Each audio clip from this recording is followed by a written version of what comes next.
विद्यार्थी मित्रों, हजू सुधी तमे मारी आ चेनल सब्सक्राइब न करी हो तो सब्सक्राइब करो અને બેલ આઇકન પર ક્લિક કરો, જેથી મારા નવા વિડીયોનું નોટિફિકેશન તમને સતત મળતું રહે। અને જો તમને આ વિડીયો પસંદ આવે તો લાઈક કરી અને વધુને વધુ વિદ્યાર્થીને તમે શેર કરો। આજે આપણે 7મા નંબરનો પાઠ ચલાવીશું, પ્રત્યાવર્તી પ્રવાહ। આ પાઠ તમારે કોમ્પિટિશન એક્ઝામની અંદર દરેક જગ્યાએ બહુ મહત્વનો પાઠ છે, એટલે બરાબર ધ્યાનમાં રાખી અને આ પાઠની દરેક થિયરી તમારે તૈયાર કરવાની છે। પહેલો પ્રશ્ન છે, એસી અને ડીસી વચ્ચે તફાવત શું? એસી એટલે ઓલ્ટરનેટિવ સાયકલ, ઉલટ સુલટ, અને ડીસી એટલે ડાયરેક્ટ સાયકલ। હવે બંને વચ્ચે તફાવત શું છે આપણે સમજીએ। આ છે એસી અને આ છે ડીસી। આ એસી માં વોલ્ટેજ અને પ્રવાહ સમયના વિધેય હોય, સમય સાથે બદલાય। બંનેની કિંમત છે ને સમય સાથે બદલાતી જાય, મૂલ્ય પણ બદલાય અને દિશા પણ બદલાય, એટલા માટે એસી ઉલટ સુલટ ઓલ્ટરનેટિવ સાયકલ, વોલ્ટેજ અને પ્રવાહ સમયના વિધેય તરીકે બદલાય। આવી વાત આવશે V = Vm sin omega t, આમ સમયના આવર્તીય વિધેય તરીકે બદલાય। એમ પ્રવાહ પણ Im sin ઓમેગા t, આમ વોલ્ટેજ અને પ્રવાહ સમયના વિધેય તરીકે બદલાતા હોય એને એસી કહેવાય। જ્યારે ડીસી ડાયરેક્ટ સાયકલ, અહીંયા વોલ્ટેજ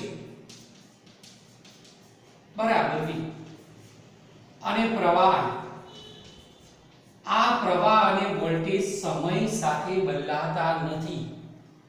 પ્રવાહ અને વોલ્ટેજ જે કહે છે એ સમય સાથે ન બદલાય એટલે આને ડીસી કહેવાય, એક દિશ। આને ઉલટ સુલટ કહેવાય।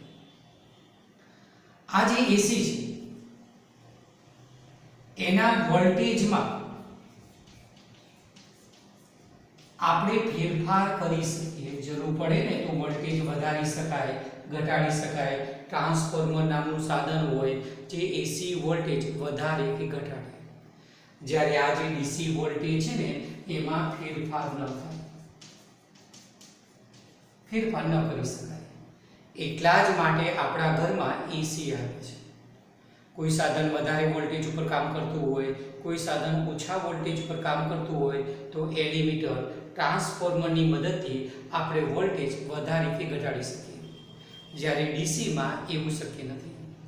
જે પાવર મથક છે એ હંમેશા એસી પ્રવાહ ઉત્પાદન કરે છે અને જુદી જુદી જગ્યાએ જુદા જુદા સ્થળે એસી પ્રવાહ મોકલે છે, જેથી ટ્રાન્સફોર્મરની મદદથી એમને દૂર સુધી પ્રવાહ મોકલવા માટે, ઉર્જા મોકલવા માટે ઓછો ખર્ચો થાય છે।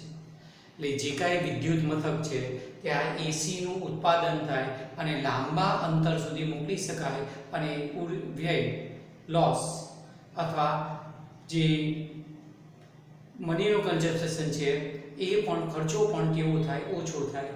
ત્યારે ડીસીને આપણે લાંબા અંતર સુધી મોકલી શકતા નથી। એસી એટલે ઓલ્ટરનેટિવ સાયકલ, ડીસી એટલે ડાયરેક્ટ સાયકલ। અહીં વોલ્ટેજ કે પ્રવાહ સમય સાથે ન બદલાય એટલે ડીસી, વોલ્ટેજ કે પ્રવાહ સમય સાથે બદલાય એટલે એસી। અહીંયા વોલ્ટેજમાં ટ્રાન્સફોર્મર નામના સાધનથી ઈચ્છિત રીતે વધઘટ કરી શકાય, જ્યારે અહીંયા ફેરફાર ન થાય। વિદ્યુત મથક હોય ત્યાં એસીનું ઉત્પાદન થાય, ત્યારે લાંબા અંતરે ઓછા ખર્ચે આપણે એસી મોકલી શકીએ, જ્યારે ત્યાં ડીસીનું ઉત્પાદન કરાતું નથી।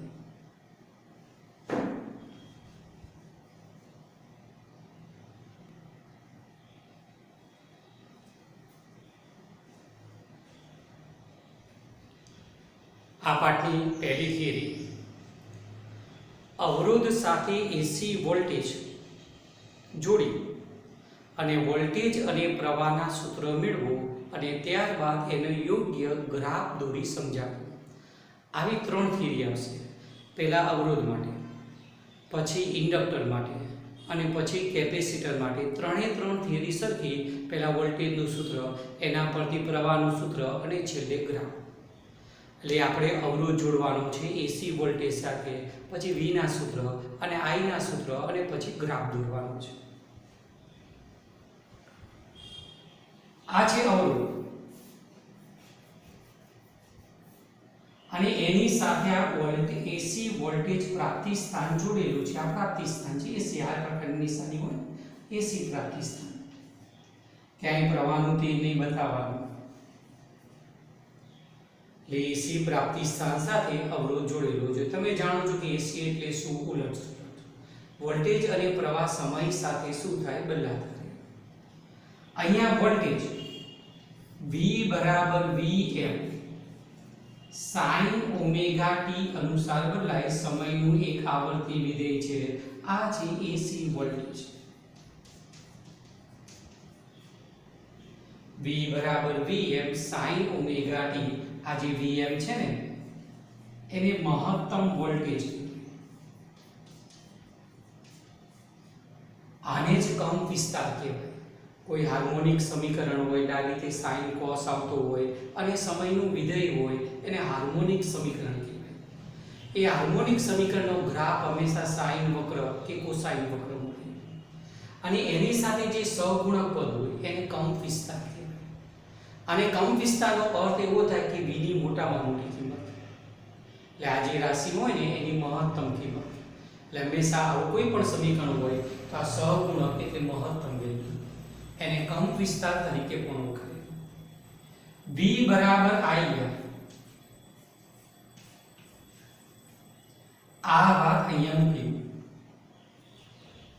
તો V બરાબર IR વાળું પદ ઉપર મૂકી દીધું તો IR બરાબર લખાશે Vm sin omega t. I small પણ કરી શકાય. તો I બરાબર Vm upon R sin omega t. આ જે Vm upon R છે એની જગ્યાએ લખાય Im. Vm upon R બરાબર મહત્તમ પ્રવાહ Im. Im એટલે મહત્તમ પ્રવાહ. આ વાત AC અને DC માટે સમાન છે. મહત્તમ વોલ્ટેજ ભાગ્યા અવરોધ, મહત્તમ પ્રવાહ. આ કોઈ નવું સૂત્ર નથી, ઓહમનો નિયમ જ છે. પ્રવાહ બરાબર શું લખાય? વોલ્ટેજ ભાગ્યા અવરોધ. તો આ પ્રવાહનું સૂત્ર, AC પ્રવાહનું સૂત્ર I બરાબર Im sin ઓમેગા t. આમ આ પણ સમયનું એક આવર્તી વિધેય છે અને આ પદ છે ને કળા બતાવે. આ જે ખૂણો છે ને એ કળા બતાવે. તમે જોઈ શકો છો કે વોલ્ટેજની કળા ઓમેગા t, પ્રવાહની કળા પણ ઓમેગા t. તેથી આ પ્રકારના પરિપથમાં વોલ્ટેજ અને પ્રવાહ વચ્ચે કળા તફાવત નથી. ઘણા બધા વિદ્યાર્થીઓનો પ્રશ્ન થાય કે આ કળા તફાવત એટલે શું? માનો કે આ બે દોલક પરિપથ છે અને એક સાથે મધ્યમાન સ્થાને છે. માનો કે પાણી ભરેલું હોય અને આ બે લાકડી છે એમ સમજી લો. આ બંને મધ્યમાન સ્થાને છે. એક સાથે ગતિપથના ધન છેડે જાય છે, ફરીથી મધ્યમાન સ્થાને, ફરીથી પાણીની સપાટીને ટચ થાય, પાણી પર તરંગ ઉત્પન્ન થાય. તેથી આ દોલક કહેવાય, જે તરંગ ઉત્સર્જિત કરે છે. હવે બંને એક સાથે દોલન કરે છે, બંને એક સાથે મહત્તમ સ્થાને, મધ્યમાન સ્થાને. તેથી આ બંને વચ્ચે જે તરંગ ઉત્પન્ન થાય ને એની વચ્ચે કળા તફાવત જીવ. પણ આ મધ્યમાન સ્થાને હોય એ સમયે આ ગતિપથના ધન છેડે હોય. આ ધન છેડે આવે ત્યારે આ મહત્તમ સ્થાને આવે, આ નીચે આવે ત્યારે મધ્યમાન સ્થાને આવે. સતત આ રીતે દોલન થતા રહે. તો અહીંયા જે તરંગ ઉત્પન્ન થાય એ બંને વચ્ચે કળા તફાવત કેટલો? π/2. કેમ કે એક મધ્યમાન સ્થાને, એક ગતિપથના ધન છેડે, તેથી ડિફરન્ટ કેટલું થયું? π/2. એમ આ વોલ્ટેજ અને પ્રવાહ પણ એક સમયના વિધેય છે. જો V મહત્તમ ત્યારે I પણ મહત્તમ, V 0 ત્યારે I પણ 0, તો બંને વચ્ચે કળા તફાવત છે. પણ માનો કે એક કિંમત મહત્તમ હોય ત્યારે બીજી 0 હોય, તો બંને વચ્ચે કળા તફાવત π/2. આવો કોઈ કળા તફાવત આવે. અથવા જો અન્ય વેલ્યુ હોય તો એ અલગ પ્રકારનો કળા તફાવત આવે. તેથી પરિપથમાં કયો ઘટક જોડેલો છે એ પ્રમાણે વોલ્ટેજ અને પ્રવાહ વચ્ચે કળા તફાવત આવે. DC ની અંદર આવો કોઈ કળા તફાવત ના આવે. કેમ? એ તો વોલ્ટેજ અને પ્રવાહ સમયના કોઈ વિધેય જ નથી. સમય સાથે બદલાતા જ નથી. v અને i, v ચલે છે, i જ હોય. તેથી v વધે તો i એ વધે, v મહત્તમ તો i પણ મહત્તમ. ત્યાં તો વધઘટ જેવું હોય જ નહીં. v અચળ, i અચળ, તેથી બંને વચ્ચે કડા તફાવત 0. જ્યારે અહીંયા કેવું હોય, કિંમત વધઘટ થતી હોય. એટલા માટે એસી ની અંદર v અને i વચ્ચે શું મળે? કડા તફાવત મળે. પણ પરિપથમાં કયો ઘટક જોડેલો છે? એ પ્રમાણે કડા તફાવત વોલ્ટેજ અને પ્રવાહ વચ્ચે મળે. જો અવરોધ જોડેલો હોય ને તો વોલ્ટેજ અને પ્રવાહ વચ્ચે કડા તફાવત 0. વોલ્ટેજની કડા ઓમેગા t, પ્રવાહની કડા ઓમેગા t, બંનેની કડા સમાન છે. તેથી v અને i વચ્ચે કડા તફાવત 0. કયા પરિપથમાં? ફક્ત અવરોધવાળા પરિપથમાં. એમ પરિપથ બદલાય તો v અને i વચ્ચે એસી ની અંદર કડા તફાવત મળે, ડીસી માં ના હોય. હવે આપણે ગ્રાફ દોરવાનો છે. ગ્રાફ છે વોલ્ટેજ, પ્રવાહ વિરુદ્ધ કડા તફાવત ઓમેગા t નો ગ્રાફ છે. જો હવે આ સમીકરણમાં સાઈન લખેલું છે ને, તેથી ગ્રાફ આપણે સામે અહીંયાથી સ્ટાર્ટ કરીશું. કેમ કે t બરાબર 0, તો sin 0 ની કિંમત 0, તેથી v 0 થાય. જો અહીંયા cos લખેલું હોત તો ગ્રાફ અહીંયા પીક વેલ્યુથી સ્ટાર્ટ થાય. બંને સમયના આવર્તી વિધેય કહેવાય. sin હોય, cos હોય, એનો કોઈ ફરક નથી પડતો. આ તો એનું વિધેય બતાવે છે કે આની કિંમત સમય સાથે કેવી રીતે ફેરફાર થાય એ બતાવે. તેથી sin છે, તેથી ગ્રાફ અહીંયાથી સ્ટાર્ટ કરીશું. તો આ વોલ્ટેજનો ગ્રાફ, એમાં આ મહત્તમ કિંમત, આ પ્રવાહનો ગ્રાફ. ખાલી સમજાય ને એટલા માટે ડોટ લાઈન દોરું છું. આ મહત્તમ પ્રવાહ, આ મહત્તમ વોલ્ટેજ. બંને એક સાથે 0 છે, બંને એક સાથે મહત્તમ થાય છે, બંને એક સાથે 0 થાય છે. મતલબ બંને વચ્ચે કડા તફાવત કેટલું? 0 છે. આ ફક્ત અવરોધવાળા પરિપથમાં વોલ્ટેજ અને પ્રવાહ સમાન કડામાં કડા તફાવત કેવું? 0. હંમેશા પ્રવાહનો ગ્રાફ થોડોક નાનો હોય વોલ્ટેજ કરતા.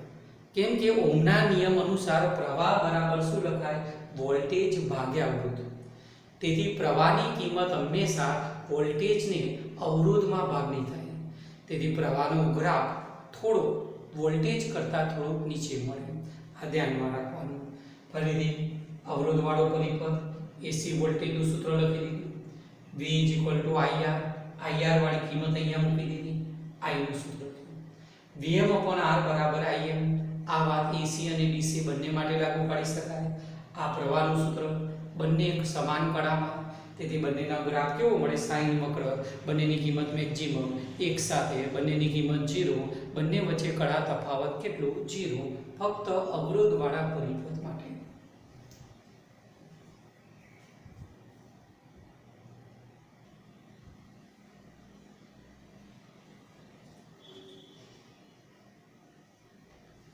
બીજા નંબરનો પ્રશ્ન, અવરોધ R માંથી એસી પ્રવાહ પસાર થાય ત્યારે વિદ્યુત ઉર્જા, મતલબ 1 સેકન્ડમાં વિદ્યુત ઉર્જા એટલે પાવર, એ પાવરનું સૂત્ર મેળવો.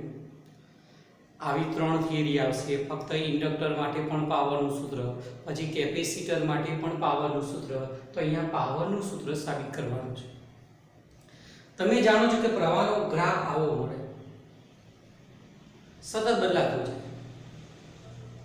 અને દરેક બિંદુ પાસે પ્રવાહની કિંમત બદલાતી રહે. જો આપણે એક પૂર્ણ ચક્ર દરમિયાન સરેરાશ પ્રવાહ શોધીએ તો સરેરાશ પ્રવાહ કેટલો થાય? 0 થઈ જાય. કોઈ જગ્યાએ એની કિંમત મહત્તમ હોય, કોઈ જગ્યાએ જુદી હોય, બદલાતી હોય, અને આ બધાનો આપણે સરવાળો કરીએ ને તો એક પૂર્ણ ચક્ર દરમિયાન સરેરાશ પ્રવાહ 0. પણ આવી સંજોગોની અંદર પાવર 0 થતો નથી, એટલે વિદ્યુત પાવર 0 ન પણ થાય. પ્રવાહ ભલે 0 થાય સરેરાશ, પણ પાવરની કિંમત 0 ના થાય. તો તાત્કાલિક પાવર બરાબર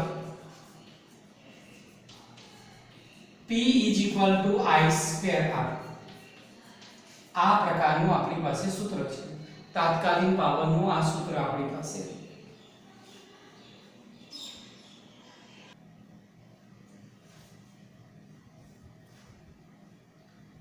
P = I² આ સૂત્ર છે આપણી પાસે. હવે એક પૂર્ણ ચક્ર દરમિયાન પાવર, પૂર્ણ ચક્ર કોને કહેવાય? આને એક આવર્ત કહેવાય, એક પૂર્ણ ચક્ર કહેવાય. સમય કેટલો થાય? 0 થી T આવર્તકાળ જેટલું. આને એક પૂર્ણ ચક્ર દરમિયાન પાવર P બરાબર લખાશે I² સરેરાશ.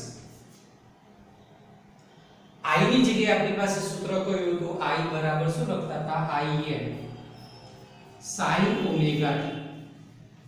ચલો આ કિંમત અહીંયા મૂકી દો. તો સરેરાશ પાવર P બરાબર I ની જગ્યાએ લખ્યું I² છે ને, તેથી Im². R જોડી લો. sin² ઓમેગા t આ લો સરેરાશ પાવર. Im² અને R અચળ પદ, એની કિંમત બદલાય નહીં, તેથી સરેરાશમાંથી આપણે બહાર મૂકી દઈએ. તો સરેરાશ પાવર P બરાબર Im² R બાર sin² ઓમેગા t. આ જે sin² ઓમેગા t છે એનું એક આવર્તકાળ પરનું અથવા એક આવર્ત પરનું સરેરાશ મૂલ્ય કેટલું થાય? તો આને આમ લખી શકાય sin² ઓમેગા t બરાબર ગણિતની અંદર સૂત્ર આવે 1 - cos 2 ઓમેગા t upon 2. એ 2 બંનેના છેદમાં લખીએ તો આ રીતે પણ લખી શકાય, અથવા 1 આપણે લખીએ તો ચાલે. હવે આપણે આનું સરેરાશ કાઢીએ તો પહેલા પદનું સરેરાશ થાય 1/2 અને બીજા પદનું એટલે cos નું સરેરાશ કેટલું થાય? 0 થાય, એક આવર્ત પર. તેથી આ જવાબ આવે 1. આ કિંમત ઉપરના સૂત્રમાં મૂકી દો તો સરેરાશ પાવર P બરાબર લખાશે Im². આનું સરેરાશ કિંમત કેટલી આવી? તો કે 1/2 આવી. તેથી 1/2 વાળી કિંમત અહીંયા મૂકી દો તો Im² R/2 આ થાય સરેરાશ પાવરનું સૂત્ર. આ પ્રકારનું. હવે આ સ્ટેપ કેવી રીતે આવે એ આપણે કંઈ સાબિત કરીને લખવાની જરૂર નથી, પણ તમને સમજાવીશ કે એ સ્ટેપ કેવી રીતે બને. તો એક વધારાની બાબત તરીકે તમારે ધ્યાનમાં રાખવાનું.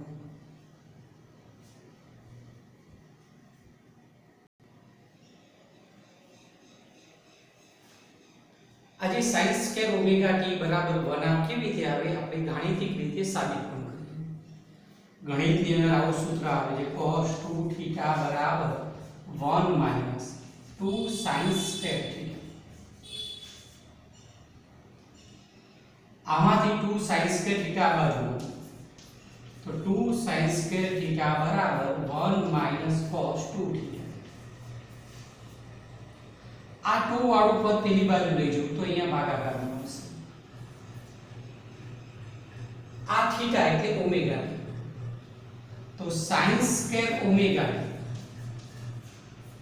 બરાબર લખાય 1 - cos 2 ઓમેગા t upon 2. હવે આ પદ અહીંયા મૂકી દઈએ અને સરેરાશ લાવીએ અને 1/2 જવાબ આવવો જોઈએ.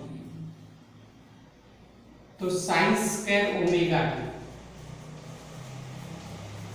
બરાબર સરેરાશ 1 - cos 2 ઓમેગા t. આ 2 છે ને બંનેના છેદમાં મૂકી દો. આ 2 આના છેદમાં મૂકી દો. હવે આનું સંકલન કરીએ કે એક પૂર્ણ ચક્ર એટલે આવર્તકાળ જેટલો સમય, તો આનું સરેરાશ મૂલ્ય આવર્તકાળ પરનું 0 થી t 1/2 dt. એક પૂર્ણ ચક્ર ઉપર એ સરેરાશ મૂલ્ય લીધું કહેવાય અવલોકનનો સરવાળો ભાગ્યા અવલોકનની સંખ્યા માઈનસ 0 થી t આવર્તકાળ ઉપર અથવા એક આવર્ત પર સરેરાશ મૂલ્ય 2 omega t upon 2 capital T dt. આ 1/2 અચળ પદ સંકલનની બહાર મૂકી દો. હવે સંકલનમાં કશું જ નથી, સ્મોલ t પ્રત્યે સંકલન છે, તેથી સંકલનનો જવાબ આવે સ્મોલ t આ લિમિટ છેદમાં કેપિટલ T માઈનસ cos હોય કે sin હોય એનું એક આવર્તકાળ પરનું સંકલન હંમેશા 0 થાય. કેમ 0 થાય તો આપણે બે રીતે સમજીએ. cos કે sin નો ગ્રાફ આવો મળતો તો આટલેથી આટલા અવલોકન દર અને આટલા અવલોકન એટલા જ મૂલ્યના રૂપ. તેથી તમે આટલેથી આટલાનો સરવાળો કરો તો હંમેશા જવાબ શું આવે 0. અથવા વિદ્યાર્થી બીજી રીતે વિચારે કે cos નું સંકલન શું થાય તો કે sin 2 ઓમેગા t. 2 ઓમેગા વિકલનમાં ગુણકમાં આવે તો 2 ઓમેગા ભાગાકારમાં આવે. એ પ્રમાણે લિમિટ પણ બદલાય. પછી નિયમ અનુસાર સંકલન કરો ને તો sin 0 sin pi આ પ્રકારની વેલ્યુ થાય. એટલા માટે આ સંકલનનો જવાબ કેટલો થશે 0 થશે. cos હોય sin હોય અને એક આવર્ત પરનું હંમેશા સરેરાશ મૂલ્ય 0 થાય. આ વાત ધ્યાનમાં રાખવાની, ઘણી જગ્યાએ તમારા ઉપયોગમાં આવશે. હવે 1/2 અહીં લિમિટ મૂકો કેપિટલ T માઈનસ 0 છેદમાં કેપિટલ T. આ તો 0 તો નીકળી ગયા. કેપિટલ T માઈનસ 0 એટલે કેપિટલ T થશે, T ઉડી જશે, તેથી જવાબ શું આવી ગયો 1/2. આમ sin સ્ક્વેર હોય ઓમેગા t બરાબર 1/2 એનો આન્સર આવે. ઘણી વખત પ્રશ્ન થાય કે sin ઓમેગા t સરેરાશ હોય તો એનું સરેરાશ મૂલ્ય કેટલું તો કે 0, પણ સ્ક્વેર હોય ને તો એ 0 ના થાય. એવું કેટલા માટે કે આ જે ઋણ ચક્ર છે ને, જો આ વર્ગ હોય તો આ અવલોકન પણ ધન થઈ જાય. એટલા માટે એનો ગ્રાફ આવો થઈ જાય. એટલા માટે sin સ્ક્વેરનું સંકલન મળે.